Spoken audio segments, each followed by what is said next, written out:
La Fondation du Grand Montréal a annoncé lors de son assemblée annuelle la semaine dernière que on avait connu une croissance annuelle de 20 millions de dollars. Hey, c'est des bidous, ça, 20 millions pour une fondation. Parmi les fonds, il y a eu 441 fonds philanthropiques, 8,4 de rendement du fonds d'investissement, 4,1 millions de subventions versées en 2014.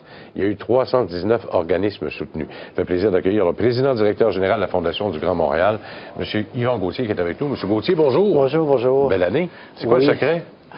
Dites-moi votre secret, là. Le travail acharné de toute notre équipe. On a un conseil d'administration qui est très engagé. On a une équipe d'employés qui est aussi très engagée dans la philanthropie. Et je dois dire que le concept même d'une fondation communautaire est un élément porteur très important dans le développement actuel de la philanthropie. Il y a un réseau de fondations communautaires qui existe à travers le Canada. On parle de 191 fondations communautaires qui gèrent collectivement des actifs maintenant de 4 milliards. Ils étaient de 2,5 il y a 10 ans, ça a augmenté à 4 milliards. Alors, c'est un concept qui n'est pas basé sur une cause, mais qui est basé sur un territoire, mais qui accueille toutes les causes du territoire. Okay. Alors, les gens ouvrent des fonds. Dans le fond, les fonds sont l'équivalent de fondations privées. Alors, on a des organismes qui ont des fonds chez nous, des fondations qui font gérer leurs fonds par nous, des individus qui créent leurs propres fonds, et nous, on assure... Fiducie familiale et autres, hein? On assure l'infrastructure, dans le fond, non seulement la gestion du fonds, le placement, mais aussi les conseils pour la distribution des fonds. Alors, c'est un concept qui semble fonctionner assez bien. Si je voulais faire une analogie, est-ce que vous fonctionnez un peu comme la Caisse de dépôt, c'est-à-dire qu'eux ont plusieurs déposants, puis c'est la grande tête qui gère? C'est un peu comme ça que ça fonctionne chez vous?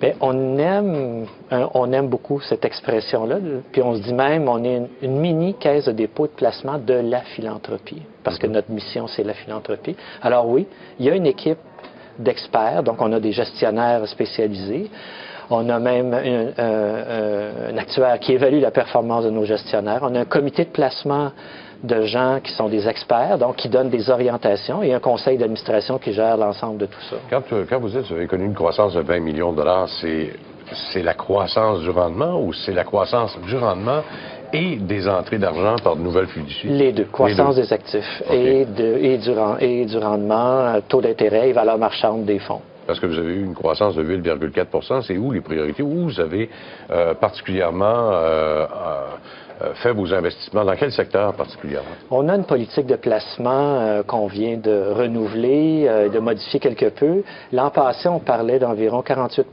des fonds qui étaient investis dans des revenus fixes et 52 dans les actions. Donc, une politique qui était conservatrice parce que notre objectif, c'est de préserver le capital. Donc, il y a une proportion préservation de capital, gestion de risque dans toutes nos politiques qui est toujours en évaluation et qui a quand même généré des revenus de 14,4 en 2013 et de presque 8,5 en 2014. Alors, en 5 ans, notre rendement moyen a été de 12 Quand même. Quand même. Ça a été des bonnes années. Ce sont des bonnes années pour nous. Est-ce qu'il y a des secteurs que vous privilégiez plus que d'autres? Là, vous me parliez 52 en actions, 48 en obligations, mais là, les obligations, là, le beau temps est terminé, là. Oui. Alors, ça, c'est un défi comme on a comme pour tous les gestionnaires de fonds. Alors, notre nouvelle politique de placement, ça a été une réflexion très importante d'évaluer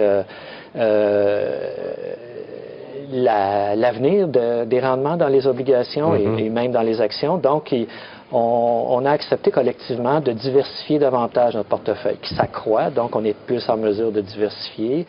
Donc, côté actions, on va probablement ouvrir un secteur marché émergent, ce qu'on n'avait pas jusqu'à maintenant. Et côté obligations, bien, il y a là aussi une diversité un petit peu plus grande qu'on est en train de regarder présentement. Est-ce que vous allez vers plus des obligations à risque ou à haut rendement, là, ou si vous êtes encore quand même assez conservateur? On est toujours très conservateur. C'est quoi, ces obligations gouvernementales, etc.? Oui, mais en bonne partie. Mais aussi, quand je dis on regarde actuellement, par exemple, les prêts bancaires. C'est un secteur qui se développe actuellement un peu plus d'investir dans les prêts bancaires. Donc, c'est un secteur où il y a un peu plus de rendement, mais là encore, la notion de risque, la considère en relation avec le rendement, évidemment. Là, vous êtes rendu à 441 fonds philanthropiques. Oui. Donc, de fiducie familiale et de tout. Est-ce que le Québécois moyen s'investit de plus en plus vers ce genre de fonds? Parce qu'on disait toujours, les anglophones, ils ont 10 000 d'avance sur nous, les Québécois, qui n'avons pas nécessairement cette mentalité-là. Eux sont habitués, ils le font depuis longtemps. Nous, ça commence à peine. On voit les fondations comme Jean Coutu, les Chagnons, par exemple, etc. Est-ce que il y en a de plus en plus ici au Québec?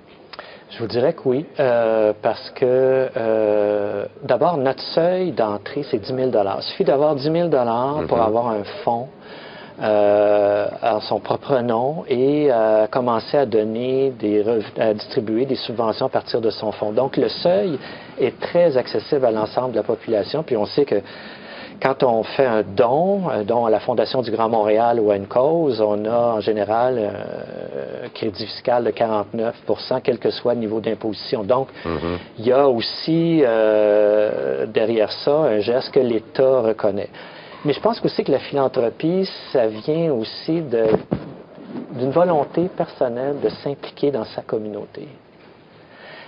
Si on fait un don, c'est parce qu'on veut changer quelque chose. On veut améliorer une situation ou une cause. Et je pense qu'avec tout ce qui se passe au Québec là, depuis les 5-6 dernières années, la communauté prend conscience de plus en plus qu'elle doit avoir un rôle à jouer dans l'ensemble des secteurs de la société. Et la philanthropie, à notre point de vue, est une forme d'engagement citoyen qui permet à des gens d'intervenir, d'aider, d'atténuer les malheurs que subissent certaines personnes ou des communautés en particulier. Vous avez donné 4,1 millions de dollars en subventions versées en 2014. C'est très certainement les vœux de vos déposants là, ou de vos donateurs. Là. Les 441 veulent... C'est probablement 441 façons de faire. Est-ce qu'il y a des secteurs plus que d'autres qui sont privilégiés dans les subventions? Mais comme dans le budget du gouvernement du Québec, la santé, éducation. C'est plus que 50 oui? La santé seulement, c'est plus que 50 des subventions. Bien, c'est la chose première qui touche tout le monde. Et on a beaucoup de fonds qui sont développés parce que l'épouse d'un entrepreneur a été bien soignée à un hôpital. Donc, il y a une reconnaissance que le donateur veut faire à cet hôpital. Alors, la santé demeure un élément moteur très important, mais aussi la culture, l'éducation et, dans une moindre mesure, l'environnement. Donc, il y a quand même une échelle qui rejoint presque le budget du gouvernement du Québec. M. Gauthier, merci beaucoup encore une fois. Merci beaucoup. C'est toujours un plaisir de vous recevoir. Continuez votre bon travail. Merci. On se dit rendez-vous l'an prochain. À l'an prochain. Et nous, dans quelques minutes. À tout de suite.